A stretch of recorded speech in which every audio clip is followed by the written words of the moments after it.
A very good morning, ladies and gentlemen, and welcome to the final day of RT12. It's great to have you once again with us on our final day, and today, kickstarting our program, is the plenary on traceability. I would now like to introduce our speakers for this plenary, beginning with Ben Rieberg, the Sustainability Director for IOI Lotus Croklaan, Cherie Tan, Sustainable Sourcing Director for Unilever, Elizabeth Bayer, Global Commodities Manager for Global Forest Watch, World Resources Institute, Marcelo Brito, Commercial and Sustainability Director for the Agro-Palma Group, and Robert March, Founder and International Director for FoodRag.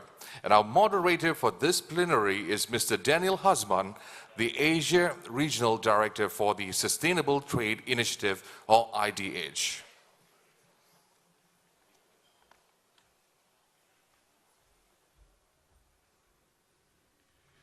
Good morning, ladies and gentlemen. My name is Daniel Hosman. I'm from IDH Sustainable Trade Initiative.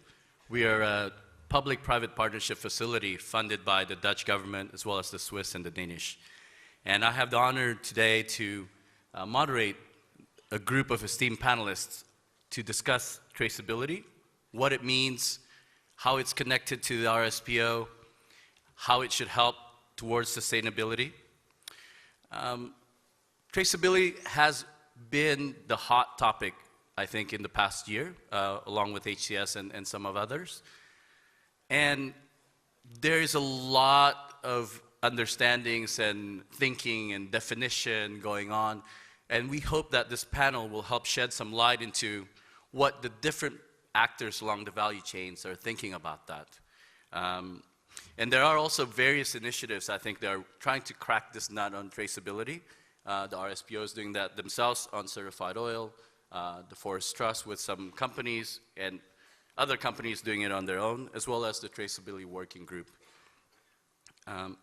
So today, as the MC mentioned, we have people all along the value chain. We have a producer, we have a trader, we also have a customer in Unilever, and we also have some tools that we hope will help move from a conceptual, nebulous idea of what traceability is to actually some concrete steps. And of course, all of this, I'm hoping, is a prelude to sustainability. So without further ado, I think we're going to go ahead and get started on the panel. Thank you.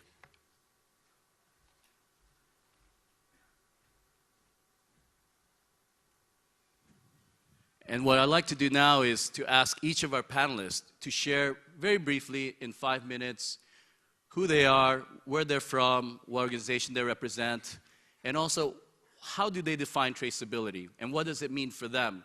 What progress are they making within their organization around traceability? And we'll start with Marcelo Brito from Agro-Palma Group. Marcelo?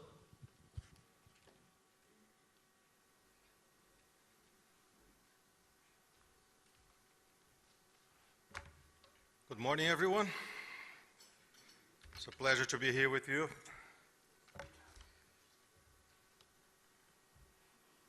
About 20 years ago, actually 18 years ago, our company started to develop its own sustainability platform. Those days was quite difficult because we were like just feeling the wind without knowing what really to do in respect of the client's wishes, what the society was expecting from a oil palm grower in the Amazon region. And then 12 to 13 years ago, we were surprised with the formation of our SPO. And we said, great, we finally have a sustainable platform to rely on, to work it on. And in this past 12 years, lots of people, companies, NGOs, scientists, agencies, university, had spent lots of time, lots of money, lots of knowledge to build on a sustainability platform for the palm industry. I heard yesterday from some people that so far our SPO has done little for the market. And our name is not good in the consumer-based thinking. which of course I don't agree. Only someone who has not been in this industry for the past 20 years can say that nothing has been done lately. We did a lot. We moved a lot. The palm oil sector today is completely different than what was 15 to 20 years ago. So good. We were coming close to 2015. Lots of commitments, lots of promise on traceability. Okay, everybody was about to use segregated palm oil, IP palm oil, mass balance, and everything else. And suddenly, 2 years ago, 1 year ago, we start to hear about this new traceability methodologies. Some of them trying to equal traceability with sustainability, or even though trying to make traceability and sustainability as synonymous, which they aren't. After I heard from a client a few months ago that we didn't need to be RSPO anymore or segregated anymore, we just had to be traceable. And then I started to worry about it. What does he mean by traceable? Also, another question. Marcelo, can you be traceable back to your mill? Oh yes, very easy to the mill, but what's the meaning to trace back your oil to the mill if 99.99999% of the problems happens before the mill? So my feeling is, are we developing any kind of new greenwashing issue to gain some time? And instead of starting 2015, let's move to 2020, 25, 30, or maybe someday in a way that I cannot hurt my shareholders in a few cents per year? How many consumer good manufacturers are in this room right now? Can you please raise your hands? Representing consumer goods manufacturers. How many of you are purchasing managers, purchasing directors, or the decision makers for palm oil purchases? Please raise your hand. 2. So my final question is, these many sustainability managers, directors, decision makers, are you having any time to communicate with procurement people to explain to them what is traceability, what is sustainability, and how can we build on changing this market in a real world, doing the things that we have to do because it's the right thing and not because someone, a second party in a business-to-business initiative will come to us and say, don't worry, I will build a platform for you, I will audit the platform for you, and I will remember to send the invoice in the end of the month so you can pay me. But I will assure that I will be accredited by you to fulfill all the traceability issues in this market. Thank you very much.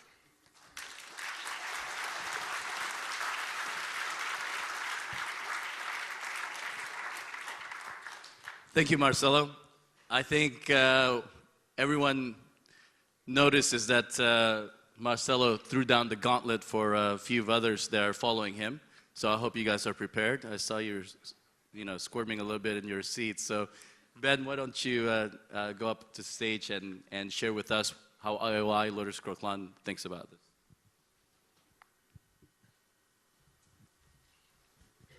Well, thank you, Daniel, and thank you, Marcelo, for setting the stage here. I hope we've been doing the right thing.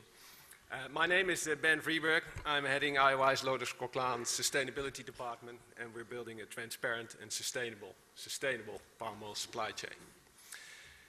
Traceability. Some year ago, I was told that it was not possible to trace oil back to palm oil, to its origin. As of today, IOI Lotus Croclan has very good visibility of where we source our palm oil. 4 of our 5 refineries across Europe, the United States, and Asia are fully traceable to mill level.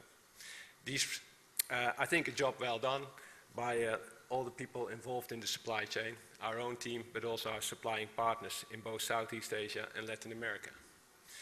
Our Rotterdam refinery, located in the Netherlands, is not yet 100% traceable to mill level. This refinery operates on the CIF Rotterdam market and therefore indirectly receives palm oil from various sources. Trading activities are needed to manage and mitigate risks such as guarantee of supply and competitive pricing, two important elements apart from traceability and sustainability in our discussions with customers, food manufacturers and retailers. Under the guidance of the MVO, the Dutch Organization for Fats and Oils, several large players, including Cargill, Wilmar, Syme, ADM, AAK and IOI Loders Coquelin, all active on the CIF Rotterdam market, have started to ask suppliers and to provide buyers additional data with respect to the supplying mills. In Singapore, IDH is leading a team of RSPO members in developing traceability definitions and targets as requested by market partners. Clear signals that individual RSPO members do collectively take their responsibility and tackle emerging issues and demands from the market.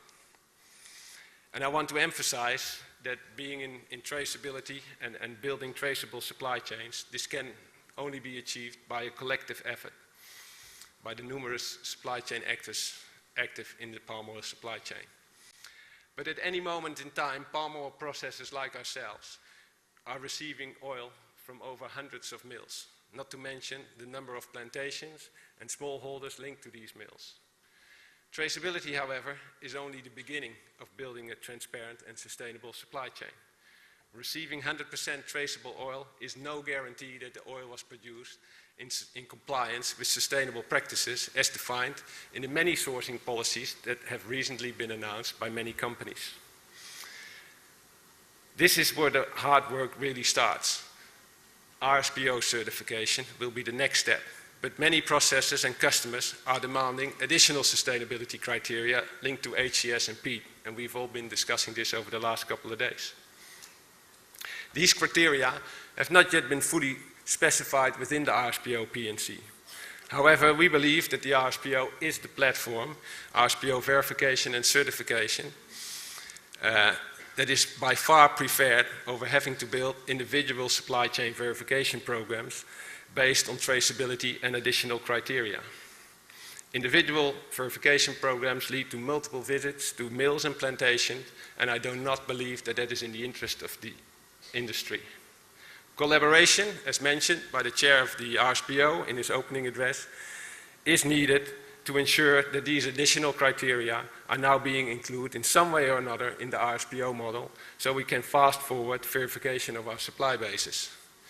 Traceability to mill level is needed to know with whom to engage to implement sustainable practices linked to HCS and peat. But traceability is only a means to a goal, a milestone in transforming the palm oil industry in sustainable businesses. RSPO certification and buying physical RSPO certified palm oil via the mass balance model is another milestone. With supply outweighing demand, this step can be taken as we speak. I do want to make this point because we tend to forget that the value is in sustainable practices, RSPO certification, not in traceability by itself. So what's next? Traceability to plantation level? It probably is, as at plantation level, as Marcelo already indicated, this is where sustainable practices are being implemented. But let's be realistic and make a means, not a goal. I believe we have identified more than 1,500 mills in our collective supply chains, and most of these mills are not yet RSPO certified. This is where our prime focus should be. And at the same time, the RSPO should facilitate the introduction of additional criteria on top of the RSPO P&C. If I have listened well over the last couple of days, the RSPO stakeholders are asking for it. Thank you very much.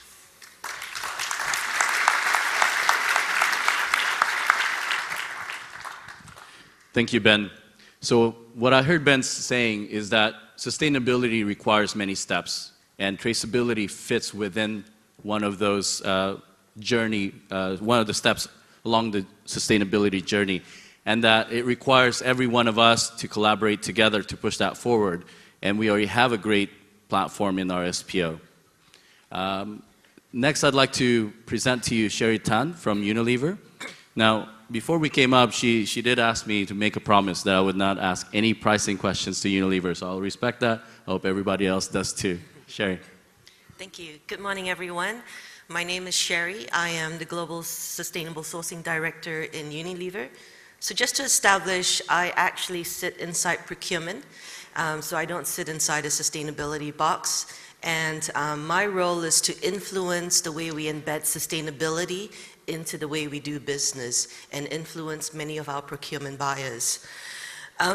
So I just want to lay out some facts. So it is true, 12 months ago, we launched our sustainable palm oil sourcing policy, and it does comprise principles that ask companies to go beyond criteria of the RSPO, which is about halting deforestation, protecting peatlands, and driving positive economic and social impacts. And again, we are one of those companies that are asking our suppliers to make a commitment to traceability, of which we defined it first to the mills, and then our end ambition is really about traceable certified palm oil to plantations. So what we believe is that sustainability and traceability does not equal sustainability.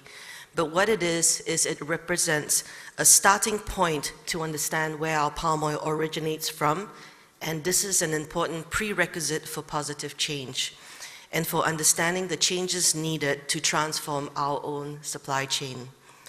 These starting points will help us work with our suppliers to achieve our long-term ambitions of sourcing all of our palm oil from traceable, certified sources. So to make progress on traceability, we start with using the palm oil traceability reporting platform Known Sources, which you will hear more about from Robert. As a first step, we ask our suppliers to trace the palm oil we buy to identified palm oil mills, and we have GPS coordinates for the locations of each mills, allowing us to then begin to look at issues related to deforestation and social risk parameters. And overall, we can report that today, 58% of our palm oil in our supply chain is traceable to known mills, and we have visibility of over 1,800 crude palm oil mills, which we estimate represents more than 2/3 of all of the number of palm oil mills that exist in the sector. This does not equal sustainability, but this is a starting point. We also want to walk the talk. So at the end of this year, all of our palm oil directly sourced for our food business in Europe will be traceable to certified plantations. Our decision to source palm oil used in our foods business from segregated sources was the result of an extensive tender to consolidate our supply base to a few selected long-term palm oil suppliers for the European region. So while this is good progress, we recognize we need to do more to reach 100% traceability and go further in working with our suppliers to identify how we source palm oil and how we ensure that we can then go back to plantations and begin that transformation there. I think what we've also realized in this journey is that the supply chain is very complex and at the same time largely opaque, and the journey is not an easy one. However, our progress has reinforced our determination to bring the rest of the industry on board to collectively commit to traceability and make the industry a more transparent one. And then you can find all of this information in our progress report, which was published yesterday evening and available online. So finally, I'd like to conclude by saying that this year, we have worked very hard to create a more transparent Unilever supply chain. Knowing where our palm oil comes from is a critical step in the journey. And we remain firmly committed to smallholders and working with our suppliers to ensure that we contribute to improving livelihoods and incomes and working conditions of smallholder farmers in the industry. Engaging smallholders on palm oil is the next step of the challenge, and it is very critical in achieving full traceability back to plantations. This is about doing the right thing for our planet and our consumers, because you cannot have a healthy business in an unhealthy world. And we want to contribute to meet our consumers' everyday needs in decades to come, and this means sourcing a fully sustainable way to future-proof our supply chain. Halting deforestation and improving livelihoods is our end goal, and this is what we will work towards. Thank you very much.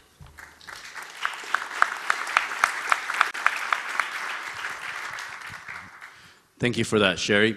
I can imagine it must be very difficult for the largest FMCG company that's the biggest palm oil user to actually trace all the way to plantation and then locate where the issues are and then make it sustainable. So we're definitely appreciative of the progress report and we'll be looking at what's next. And to help us hopefully make the supply chain less complex and less opaque, I'd like to give the floor to Robert Madge from FoodReg. Well, thank you very much, Daniel. Good morning, and thank you to all of you to be here. So FoodReg is a specialist in traceability systems. We've been providing traceability systems for 10 years across many industries and many sectors within those industries. So it's certainly true that traceability means different things to different people. And it has to be adjusted and modified and made suitable for an industry and for all the stakeholders trying to gain from that. So here in the palm oil industry, we have provided very detailed internal traceability systems that cover per shipment traceability of palm oil, so it can be directly tracked. Particularly appropriate, of course, in identity preservation systems, but also valuable in segregated systems. Now, but as a general use for the palm oil industry, that is really too detailed. And we have developed the known sources platform. And for those of you who have been to our booth, yes, known sources is a platform which is specifically designed to provide transparency back to originating sources. It's a reporting system. It provides standardized reporting for the palm oil industry on sustainable sourcing, looking specifically at the indices, the level of traceability, but only as a progress measure towards 100% traceability. The indices of progress on sustainability, again, hopefully, but over a longer term period, moving towards 100% sustainable, and a route back to the originating sources, so that firstly, just the names of sources, and then kind of a pipe of information so that sustainability information can flow up to people downstream in the supply chain, looking at their specific supply chain and knowing what those sources are and what level of sustainability they have. So this is meant to be an informed basis to drive progress. Once you know who your sources are, once you know what level they have of sustainability, then you can make decisions about, well, hopefully you don't just cut them out of your supply chain if they're showing problems, but you can identify them and work with them to improve the level of sustainability. This is a platform for the whole palm oil industry. We're very pleased to have a Unilever as a lead customer, utilizing it as their method at the moment for gathering traceability and sustainable reporting information. But it's open to all, and it's specifically designed to be able to carry the information of competitors as well as trading partners. Now, Marcelo laid down the gauntlet earlier on and said, maybe traceability is just greenwash. And I would answer that by saying, yes, it can be. Because if you think that traceability is an end goal, or you could claim that traceability is as good as sustainability, okay, that's greenwash. It is just a stopping point or a stepping stone towards sustainability. But unless you know where your product comes from, you cannot claim this level of sustainability. You cannot at least claim the physical level of sustainability of the oil or oil-based products that you have. So this is to me, and I think to the industry, just a step along the road. And it's a mean to improve transparency, but we've had to, in deploying the known sources platform, among competitors and among trading partners who perhaps don't want to reveal all the information about how they operate to their buyers, the people they sell to, we have had to balance transparency with confidentiality. So this is quite a tough task, but it's actually, when we went into it and further, it's quite simple, because sustainability is measured at the originating sources. We've only at the moment tracing back to the mills, but the plantations will be coming along in this 2015. And it's at the plantations, of course, where all the sustainability issues arise and where the data has to come. So transparency to originating sources is the goal of the platform, but at the same time, making it completely acceptable to supply chain partners to provide their information. We receive a lot of confidential information onto the platform, which we can't provide to anybody else, but we use it to ensure the accuracy of the information that we do provide. So we don't, as a result, from known sources, produce reports on the chain of custody. We're not saying, here, you can see it went from this company to that company to that company, because that is not the information that matters to the stakeholders. What they need is verifiable. Sorry, Robert, audited. can you start concluding, please? Excuse Thanks. me, for my 5 minutes. We are providing standardized reporting to improve transparency, and also overall statistics will be available to NGOs and other stakeholders. And so this is a stepping stone also for RSPO, as Ben mentioned. We've close to 2,000 mills on our platform at the moment. That's 8 times as many mills as are our RSPO certified mills. Around about 10% of the mills are certified. So we're hoping we're opening up an opportunity for the RSPO for the future. Thank you.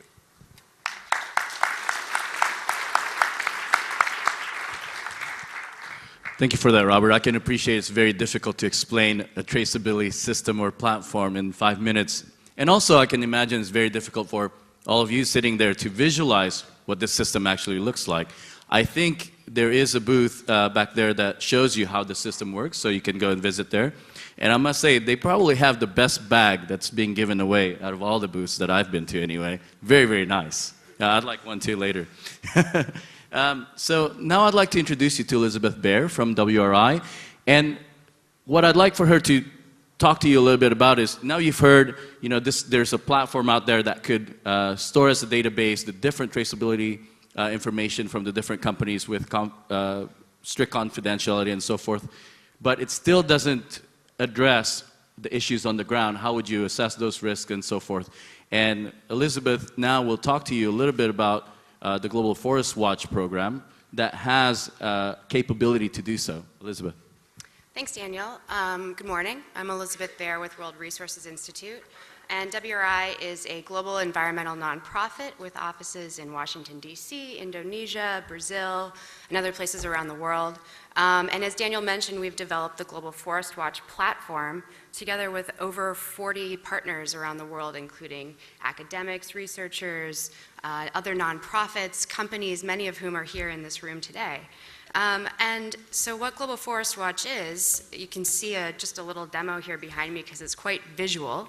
It's an online mapping platform that brings together the best data sets in the world about forests, where forests are, the composition of forests and other land cover like peat, and also how they're changing. So where tree cover is being lost on an annual basis with alerts in near real time on a monthly basis, where fire is happening on a daily basis. And when we bring that together with traceability is when this becomes really powerful. As you've heard from the other speakers, traceability is not the end, it's a step. It's the first and it's a necessary step, but it's a step toward sustainability. And when companies begin to understand where their products are coming from, you can start to connect to the ground where the issues are actually happening. So when we bring traceability together with transparency about forests, about the supply chain, we can begin to evaluate where the biggest risks are happening, where do we see tree cover loss, where do we see fires burning, where is peat that's being lost, and we can prioritize areas that need to be followed up with on the ground first, areas that should be addressed in the supply chain where we should engage suppliers to improve their practices and move them on the pathway towards certification. And we can identify the places where we've already seen certification, we already have a good relationship with suppliers, and we can monitor and see that the practices that they've put in place are continuing. We don't see new evidence of fire or tree cover loss that we shouldn't be seeing. So as has been said, excuse me, traceability is the first step, and what it means for us is transparency. When you bring this data information, maps about where production is happening into the public realm, and where we can work together to build that traceability and transparency in an efficient way, we can really get to monitoring, priority setting, and the change on the ground that really brings us towards sustainability. We can, yes, I'll stop there. And we have a booth as well if you want to learn more about Global Forest Watch, or you can visit us on the web.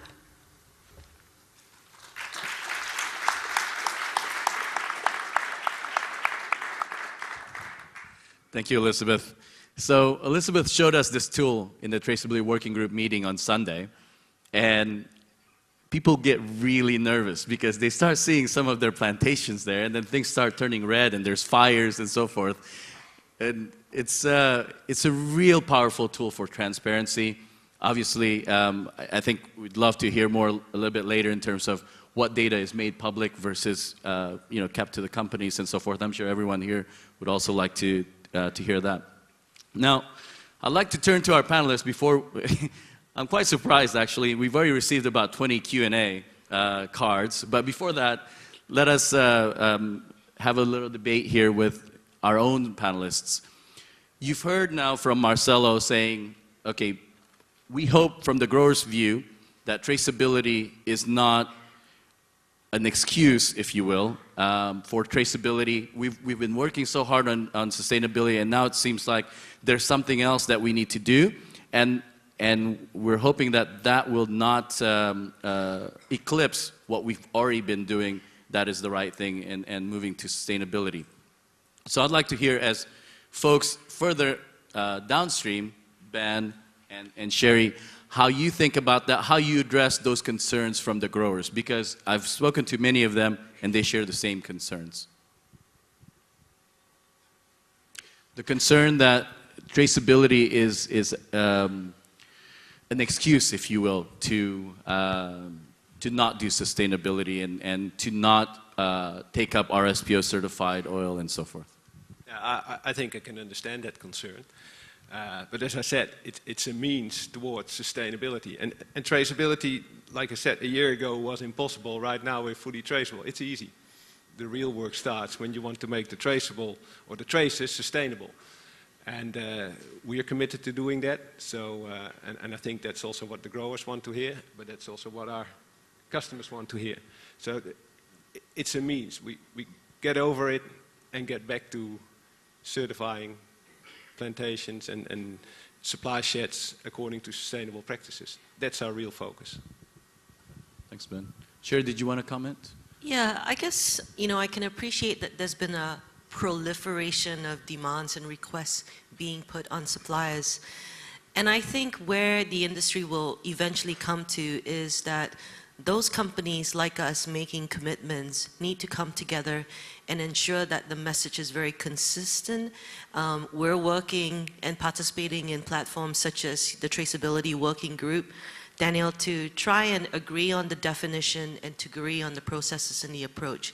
And so I think eventually what you will see is a coming together so that the definitions and the processes are much more consistent.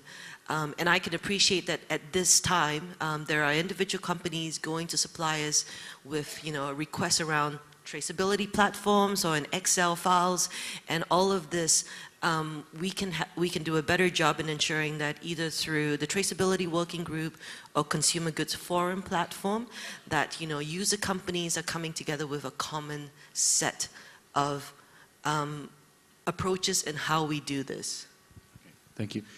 Marcelo, I would love to hear from a grower's perspective if you've been hearing the same messages from various companies. I can imagine some of them are mixed messages, but is the trend going towards the same message? And what is that message? Of course, we are a bit frustrated.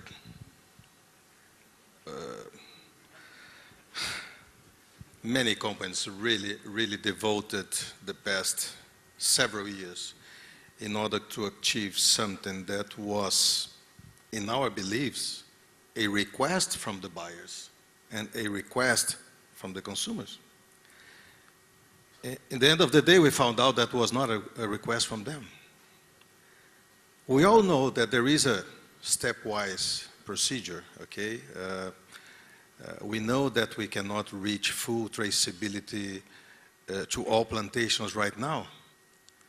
But my question is, in countries like Malaysia, I'll give Malaysia as an example, you do have enough oil traceable, fully traceable back to plantations. You do have enough. So why all the users of palm oil in Malaysia are not using segregated palm oil right now? If you go to Brazil, for the food sector, you do have enough segregated palm oil to supply the full market. But when we talk with the companies, they say, no, we are not prepared yet because we have to organize the entire supply chain, and then we will start to buy segregated palm oil. So using a metaphor, must we start our life as the director or vice president of a company, or should we start as a trainer and then become a manager and then move up? So this is the question for us, plantations that are investing our time. We are ready to start something. Why our buyers are never ready to start something? There's always postponing things.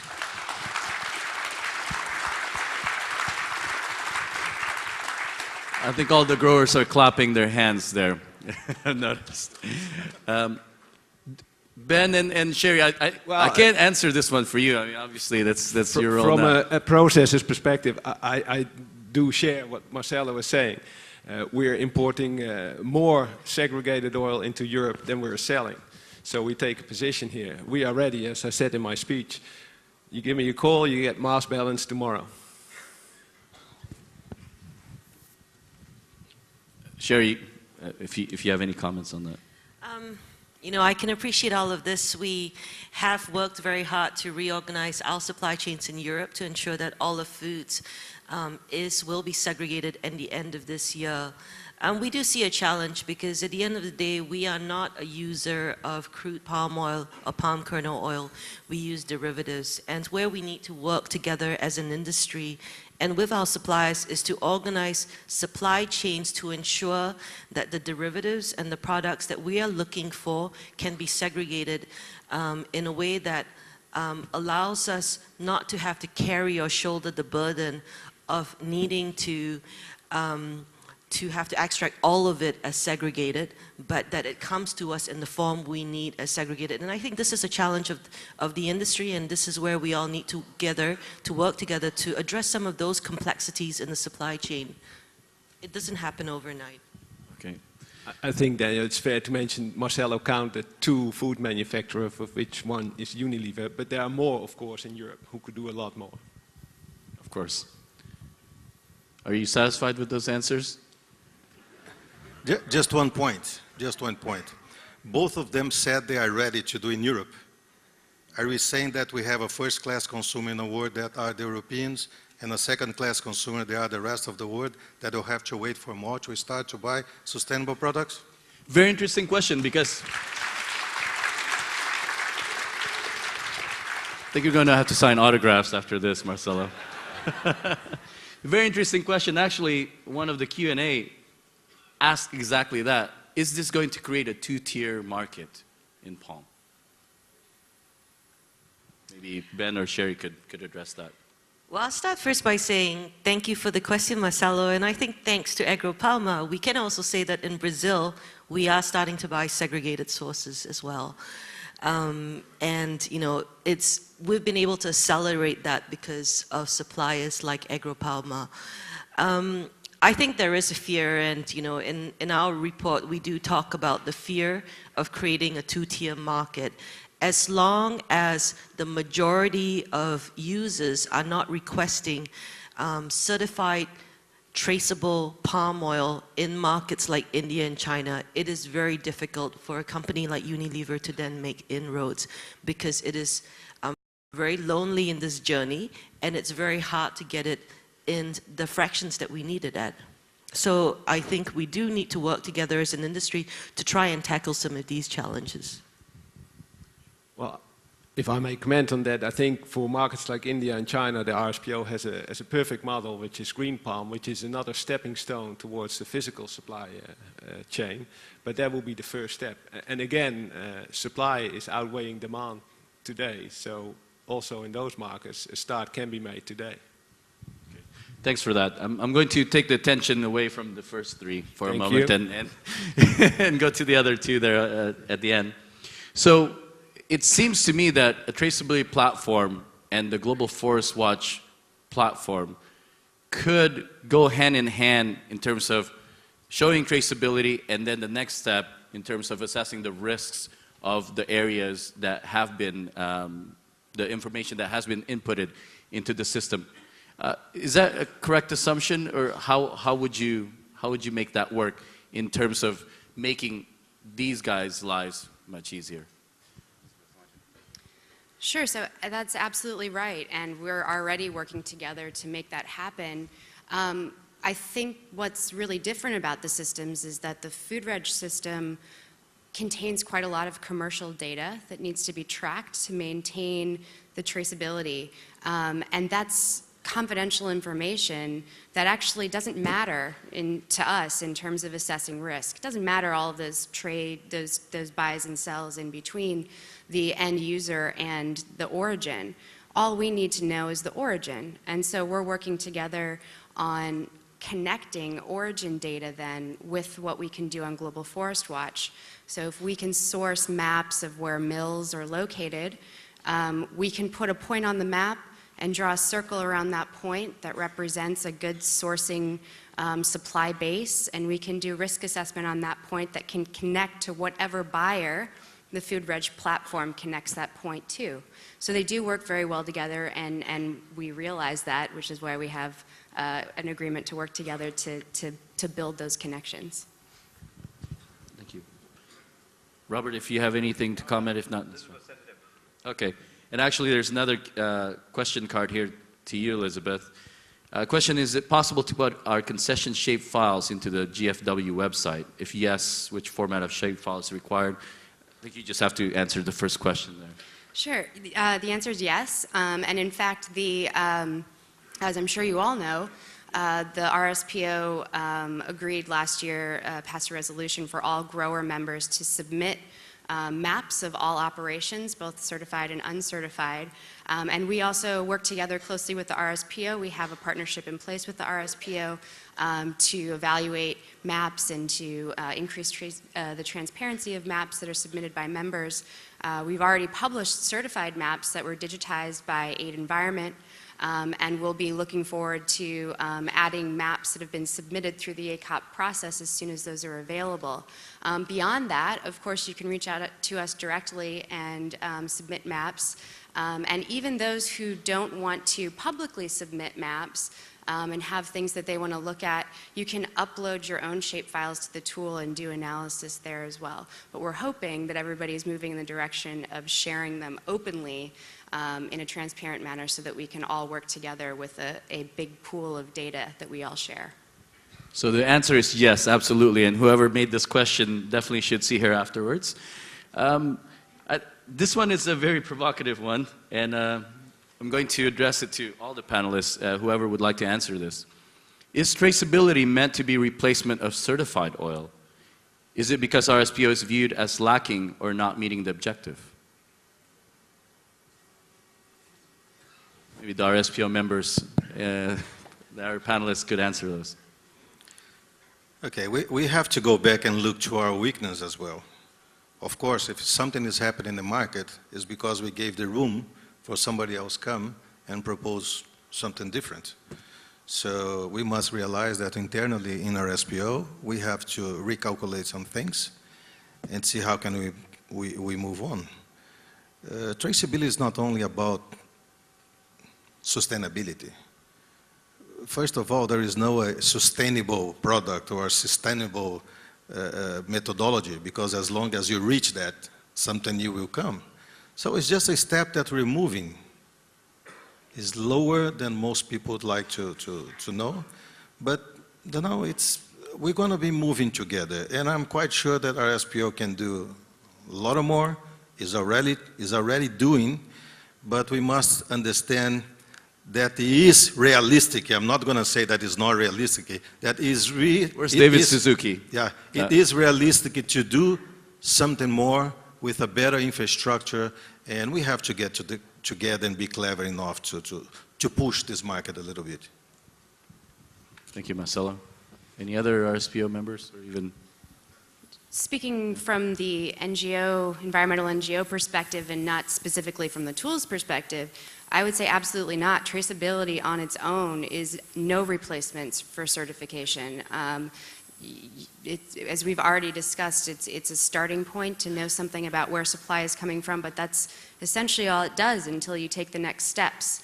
And I don't think that simply traced supply is going to be an acceptable replacement for something that's certified, for something that you have confidence is deforestation free and meets all of the other very important principles and criteria that RSPO certifies against. So I can assure from a Unilever point of view that traceability does not replace certification, and we are still committed to the RSPO.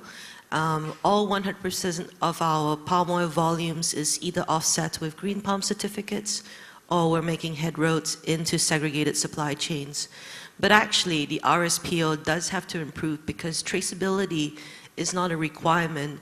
And in the certification systems, if we were to buy a ton of green palm certificates or a ton of segregated palm oil, we actually, suppliers don't feel obliged to reveal exactly where the certified plantations or the mills come from.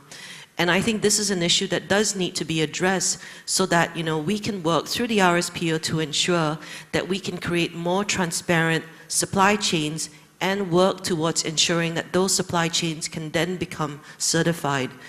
So it allows us an opportunity to then really create that roadmap for companies like Unilever. Hello, I'd like to add that traceability obviously doesn't replace certification, but the reality is that the numbers demonstrate here that the number of mills that are certified is only a small proportion of the total supply base. There are also many other certification schemes, and some, obviously, nearly all of them less important than the RSPO, but there is oil that, products that go to ISCC, for example. There may well be other growing certification schemes in the future.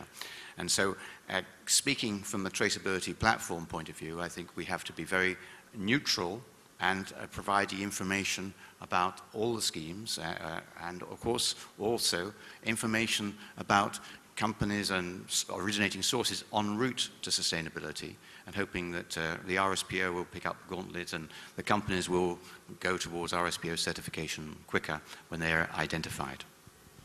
So that begs the question, does RSPO have a role in traceability of non-certified oil? I think RSPO has a role in adding criteria to its P&C, what we also discussed earlier on. I think this is a main concern of many of our customers, why they are moving towards traceability and then going back to their supply bases and ensure that there is no deforestation on HCS and peat.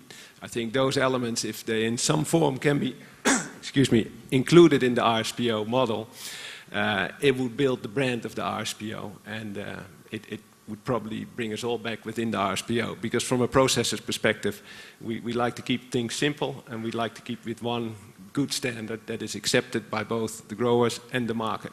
If we would have to separate and segregate 4 or 5 different standards, I don't think that's in the interest of anyone. And the RSPO has a role in facilitating the transformation of this industry. This is not about, you know, whether it's certified versus uncertified.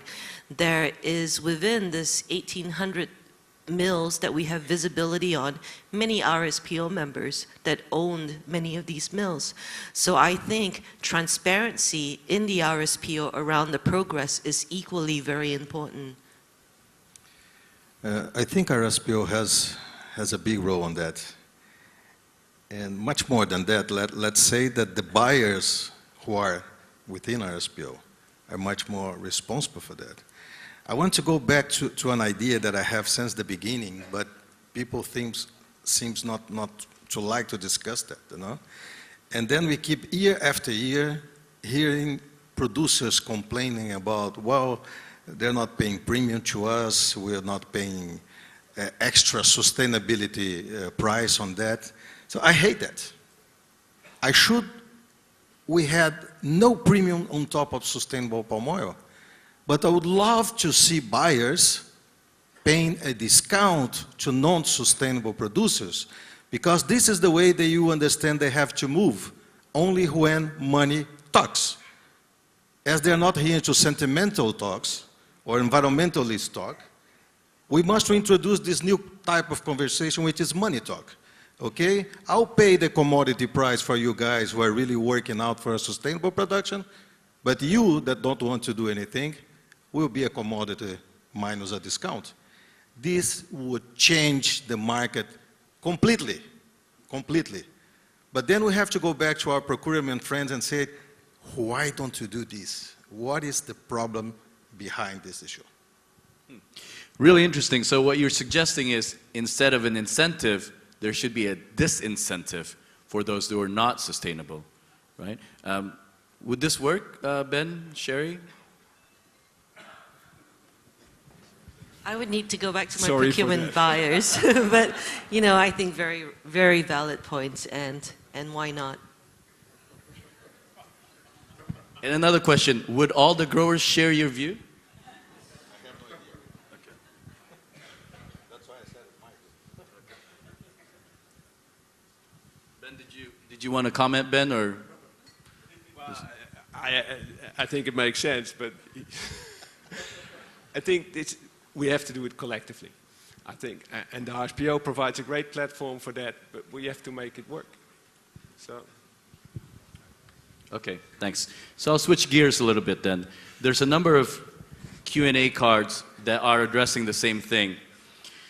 Basically what the audience would like to know is, with this traceability initiative and thought and idea, how do you avoid the negative unintended consequences of excluding suppliers, particularly smallholders, independent smallholders, and so forth? Robert. If I can start by answering that. It is definitely a problem, right? Because the first stage is that we identify those who provide the traceability information, and there are some who do not provide the traceability information. So if buyers have targets to have a certain level of traceability, the easiest step forward is to exclude those who can't provide the information. So this is obviously a problem. And I think that this is the case when you put up any new barriers, any new demands. If you said, let's have only RSPO certified oil, then you tend to exclude lending companies. So that's why, so much effort goes on smallholders there. Now, unfortunately, of course, any new deployment of a technological solution creates cost, and the larger companies are more easily able to support that cost. Also, there is a deployment practicality, whereas we are working to mills at the moment. We'll go to plantations in 2015, but how many of those plantations will be smallholders is really an open question, because there are a lot of technical challenges of getting traceability between smallholders and mills. So this does require the intervention of organizations who are willing to put money and effort behind supporting those smallholders and small independent operators to ensure that they can also participate. So I think last year when we made this commitment, we really just didn't know where our palm oil came from.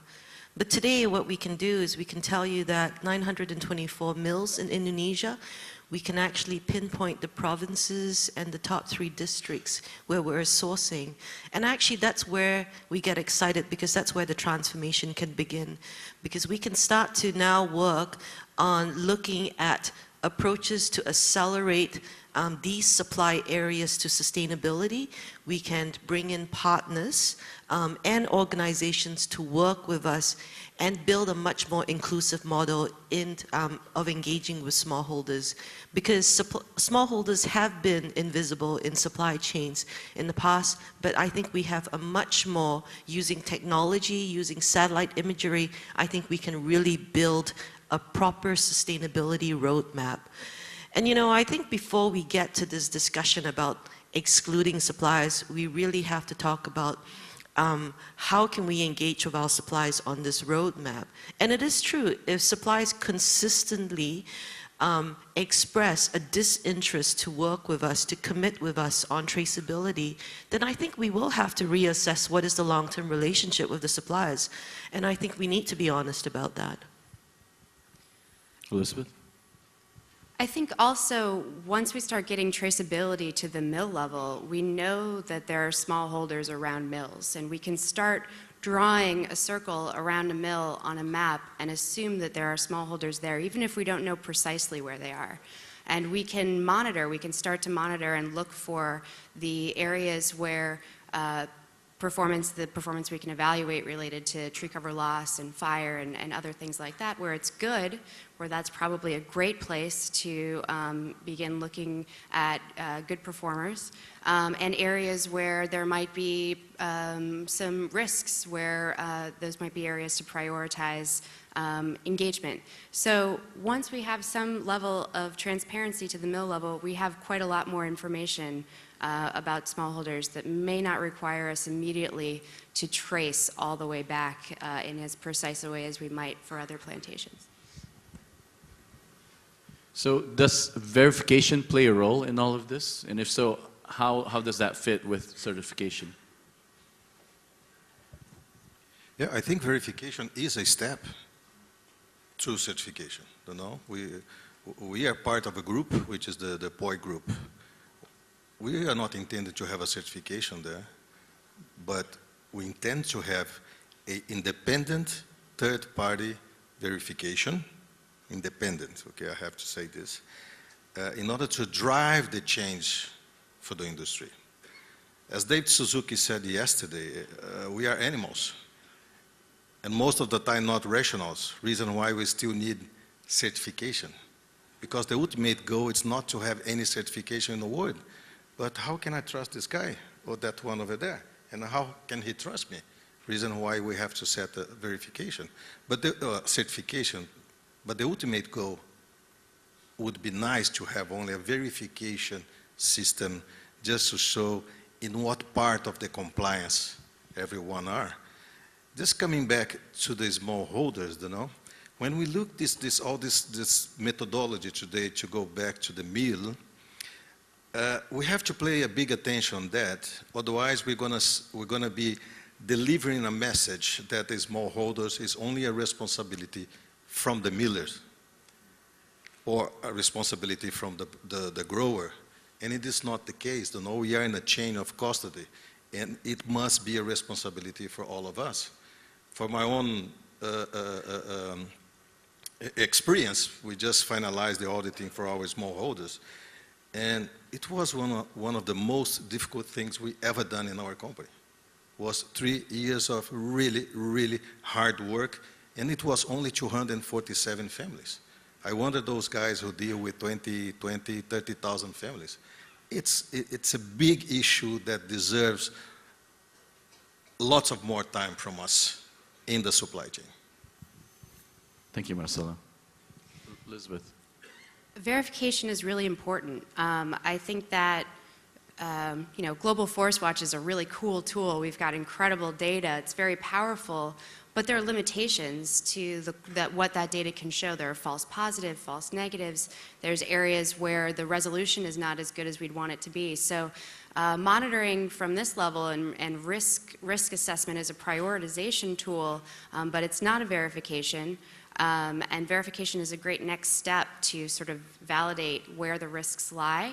And move forward from there. That said, I also don't think it's a replacement for certification, which is an open, transparent, and sort of collectively agreed set of indicators that is a really important place to eventually move to. So I think verification is an important step, but verification should not also replace certification, just like traceability should not replace certification. We're working with a consortium of organizations to help us on verification, Proforest, Rainforest Alliance, and Daymeter, who's doing a lot of assurance work, but actually the importance of their work in Unilever is to help us transform our supply chain and really understand the risk issues on the ground. And I think it's important to ensure that verification has to be transparent. You know, you cannot simply assume that you can engage an organization, get verified and say, now my supply chain is clean. Be very transparent about that assessment.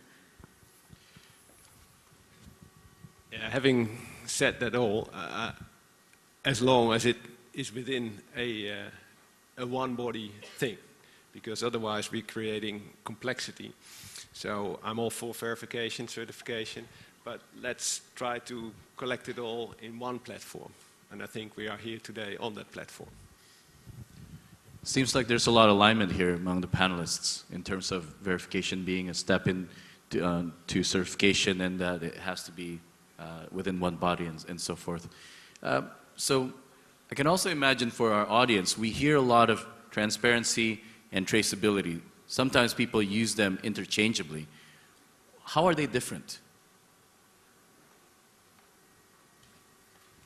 Well, as I was trying to identify when I was talking earlier, traceability can mean many different things. And so we at Food Reg, when we started traceability, we were tracing primarily for food recall requirements, in which case you have to, at as precise a level as possible, get a batch and go back and go back to that point. Now, as we understand at the moment, the main requirement for traceability in general in the palm oil industry is not such a detailed level. It is a pipe of information, so you want to identify your sources, and then have transparency of those sources and transparency of how they are progressing towards sustainability if they're not already at full certification. I think, Daniel, for me it's very simple. You can be 100% traceable or 80% traceable, but if you communicate those numbers, you're transparent. I think that's a great way to put it, and that's what it means for us too. Transparency is to be able to see origin, but true transparency is to be able to communicate that publicly. And I think that that's also what you would see on the ZSL Transparency Toolkit. It's all about what's made publicly available. There's internal transparency, but it's the public transparency that really changes things and lets us get to scale. Just another word on transparency. I want to point out that Food Reg is committed to transparency in the processes and methods it uses. So we present traceability percentages. There's some magic goes on inside our box as we go through multiple tiers of a supply chain to calculate this information. We're going to have all this audited. We provide, therefore, similar figures that can be compared from one company to another. So if one company says 80%, another says 90%, and if it's come out of known sources, there will be a provable, verifiable, transparent method by how that figure is produced. Thanks. And because they're not represented here on the stage, I wanted to ask all of you, I know you deal with all of them, how do the activist NGOs like Greenpeace and RAN think about traceability and transparency?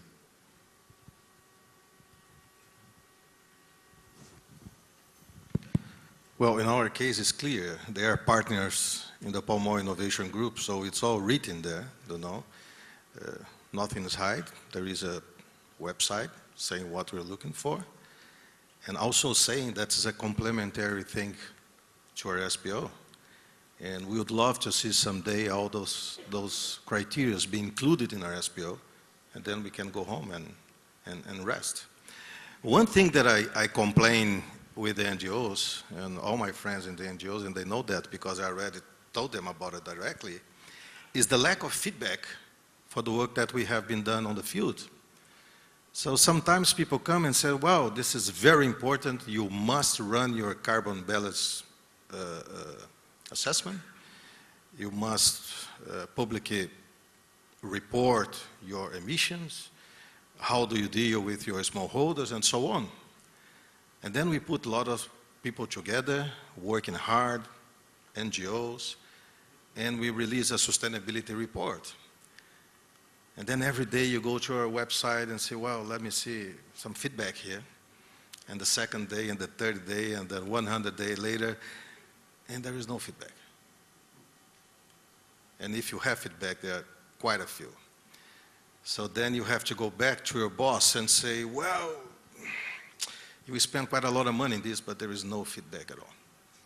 So what I would like to really ask to our colleagues NGOs, it's try to help us to raise the bar. We already have enough bad examples throughout the world, and showing the bad examples, we are not raising the bar ever. So sometimes we have to do, I know it's hard for them to say a nice word about a company, but if you don't do this, we're not going to raise the bar, Somehow we have to start to show good examples to bring the others and raise the bar. I completely agree. So what companies are also asking for from the NGO communities is that, sometimes a pat on the back when they're trying and working on something and doing something right, it's much appreciated. Isn't that it? Yeah. Elizabeth. Well, I don't think you have to be an activist to agree that transparency is public transparency. I think if companies are doing the right thing, they should be public about it, and I think that's what is expected. And I think that the community is trying to recognize those who are being open and transparent about what they're doing and turn to putting more pressure on those that are resisting being transparent. Because it raises questions about what it is that you have to hide. I guess what we can appreciate is in the last few years we have seen a transformation, and that is recognizing the role of traders in the supply chain. And there are many large vertically integrated companies who are actually sourcing the majority of their palm oil from third-party suppliers. And actually the push for transparency and traceability is allowing us to have that discussion with traders to say that, this is not just about your plantations, this is about your sourcing. And traceability is the means to demonstrate that level of transparency. I guess I would also share some concerns that where NGOs have been very effective is, scorecards. We've just about filled out 6 or 7 scorecards just last year alone. But I think the focus has to shift, because the focus is not simply about companies' commitments. Everybody's made commitments. It really is about demonstrating the actions and how do you make that very transparent. So my urge to my colleagues in the NGO community is, work on that transformation, work on ensuring that the implementation materializes, because that is the transformation that we're looking for. Thanks, Sherry. Looks like Elizabeth wants to represent the NGO community.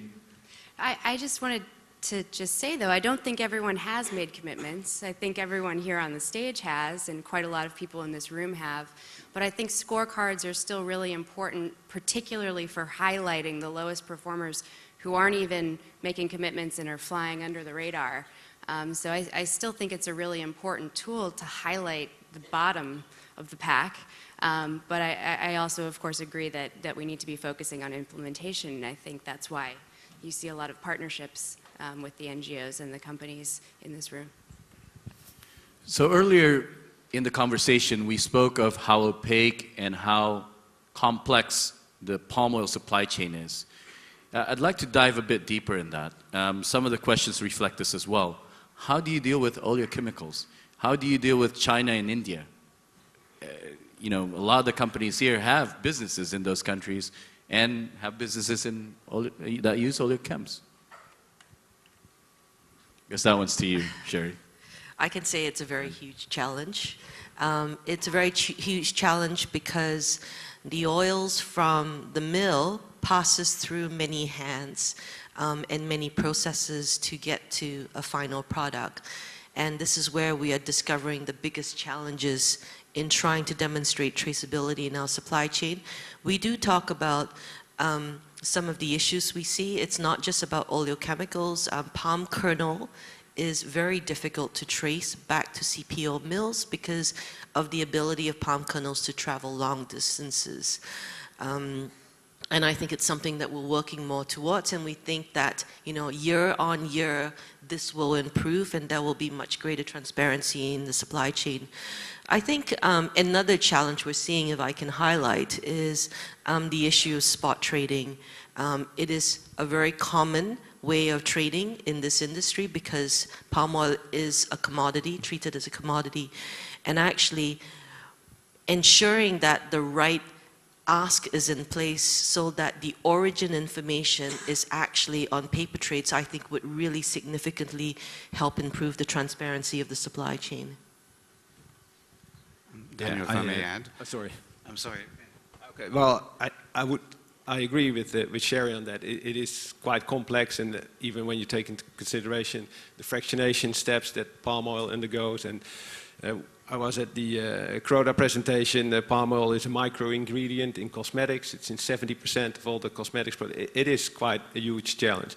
But I think that's why it's important to agree on a roadmap with stepping stones. You can't change the market overnight, but you need these stepping stones, and if you show progress on it, good progress, I think that is what we can offer. Robert?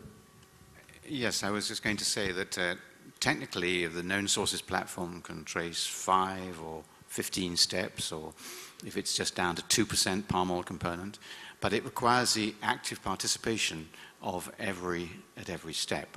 And so for active participation, there needs to be the commercial incentive, so there has to be the desire for those companies to make a bit of effort by entering information. And also they often depend on information of people before them, and they can't get it for reasonable reasons or because of just common practice has never before demanded traceability. Thanks for that. So I want to switch gears once again. We've been talking a lot about deforestation, and you see some of the things there on the map. But how do you apply traceability when you deal with social impacts of palm oil? Everyone's looking at me. Sure. Well, that is one place where we don't have an answer yet. We don't have social risk or impact indicators on a tool like Global Forest Watch. They haven't been mapped well. There's a wealth of data and information out there about social risks and impacts, but there hasn't really been a concerted effort yet to consolidate all of that information that's out there and bring it into an easily accessible and manageable form. There is now, though, quite a lot of recognition among many of the NGOs and companies as well that this is really necessary information to have. And I think that you'll start seeing movement on this front coming soon, but it is a real challenge, and I think that that's a really important factor to remember, that when we do risk assessment at the desktop level now, that's not it's not assessing for those kinds of risks, and you really do need to go to the field right now to verify whether those are out there or not. So again, recognizing this is a real challenge, and we need to work with social NGOs to ensure that there is a mechanism. So just like there is Global Forest Watch that can help, put some environmental risk parameters together and track it in a live manner. We are working with our consortium partners, ProForest Day Midder and Rainforest Alliance, Rainforest Alliance is helping to develop a methodology and a tool for social risk, collecting already information that exists out there publicly through the grievance process, through documentations, to try and actually collect or put together a social risk heat map. And that's something that we hope to pilot at the end of the year. This issue, it's much more complicated that we can imagine, you know, like linking deforestation and social impact. It's much more complicated. And let me elaborate a little bit on that. You know, let's look to my country, Brazil. For many years, we was leading the deforestation rate in the world. So some million hectares of deforestation every year. And the people in the region is becoming poorer and poorest year after year. So deforestation is not helping the area there. So sometimes we say, well, if we cannot allow deforestation in certain area, we are condemning that people to poverty. But in the other way around, we have over 50 million hectares in Brazil that were already deforested, and we condemn those people to poverty as well. So it's not only the matter of the deforestation, but what you're going to put in replacement there. What kind of mosaic of forest and non-forest you're going to have together in order to really assess the economic risk and impacts on social community. So we have to remember this. We already had a lot of deforestation worldwide that the impact was much worse than the forest that we kept that. So it's a bit complicated, the discussion. We have to come back and remember this before we say that we can or cannot do in some part of the world.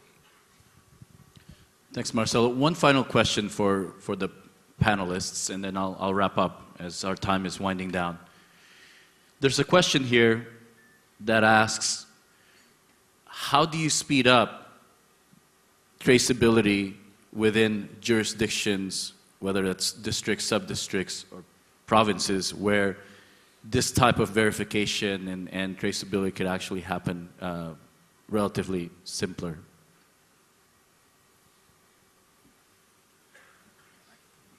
Everybody, please. We do have a nice example going on in Brazil right now that is called green municipalities. So what's going on is the local government, with the help of NGOs, they map the deforestation rate in that municipality. They collective with associations representing the society. They elaborate programs based on agriculture, social help, and everything else. And they set these programs in a time-bound plan. Whenever the municipality reaches that level of recovering part of that deforestation area, they increase in this rate that was done in Brazil. And whenever you have a better rate, you have a better access to public credits and other incentives in order to improve in social standards. So it's been done in the state of Pará. The results so far are really, really good. And I would like to incentivize people who represent other governments here to try to get in contact with them and check, because so far the results has been quite good. Daniel, you're right. Your question was how to speed up traceability into implementation of sustainable practices. You don't need full traceability. Within jurisdiction is what most people call jurisdictional approach. Yeah, well, anyway, you don't need full traceability to speed up implementation of sustainable practices. I think we know where the areas are, where we source from. That doesn't have to be 100% traceable. We can already start today. And I think Sherry pointed it out already. The first data showed that we know where big pockets are, and then we can start right now. We don't have to wait till our Excel files are fully completed. Thank you, Ben. Just one more thing to add. I Sure. think Marcelo's example is a great model, and I think that that getting government data is a really great way to get transparency. However, a lot of governments are not particularly forthcoming with that type of information. And there's differences in information at the available at the national level and at smaller jurisdictional levels. I think as the companies are getting better visibility to the districts where they're sourcing quite a lot of their supply, that may be an opportunity to begin to engage at the district level with governments where you may have some influence to try and push the governments as well on transparency, because getting maps and getting better information directly from the governments will take a little bit of the burden off the companies, but the governments, I think, need to hear that ask from various stakeholders and not just from the NGOs. So in terms of using traceability to scale up, a jurisdictional approach to certification, I think that exists today. There is technology that's available through satellite imagery to actually make this happen and faster. The more important question is really scaling up certification or sustainability at a jurisdictional level, and I think this is an opportunity to really bring in new actors. You can bring in governments. What is the role of government in this? What is the role of, say, the Tropical Forest Alliance or donors to try and pull resources to make this happen, not just for companies, but also for smallholder farmers? And then how do you take it beyond certification to look at the protection of forested landscapes to ensure that the quality of some of these HCV in the areas are strengthened? And I think this is where that real transformation will happen. And I really will urge the RSPO to make this a priority going forward. Thank you, Sherry. I think we've really had a nice and rigorous conversation around traceability and transparency. And I understand that there's about 40 questions here, so I'm sorry I couldn't go through all your questions. Some of them are technical questions related to Food Reg and WRI's tools, so feel free to catch them afterwards. But allow me to summarize a few points of the key highlights, I think, from this conversation. One is that traceability and verification is a step to certification, but shouldn't replace it. And there is a role for incentives and disincentives to make things happen, and to make things move. But it doesn't mean that you have to wait until everything is perfect to start acting on it. So what we hear from the growers is there is already RSPO certified oil. There is already physical oil to be purchased. Why don't we start with that as well as we're doing traceability? The challenges are numerous, whether it's oleochemicals or India or China as a difficult area to promote sustainability. But what everyone seems to agree to is that those challenges require uncommon partnerships and collaboration with everyone that's sitting in this room. There's also a role for the RSPO to bring these different traceability, transparency, verification in-house, or at least as a part of RSPO, so that you don't have a proliferation of groups and initiatives and so forth. And finally, that activists play a key role to highlight performances, whether they're good or bad. Obviously, there is, it seems like a cry or a plead that there will also be positive feedback when companies are doing the right things. So with that, ladies and gentlemen, please join me and give a round of applause to our panelists.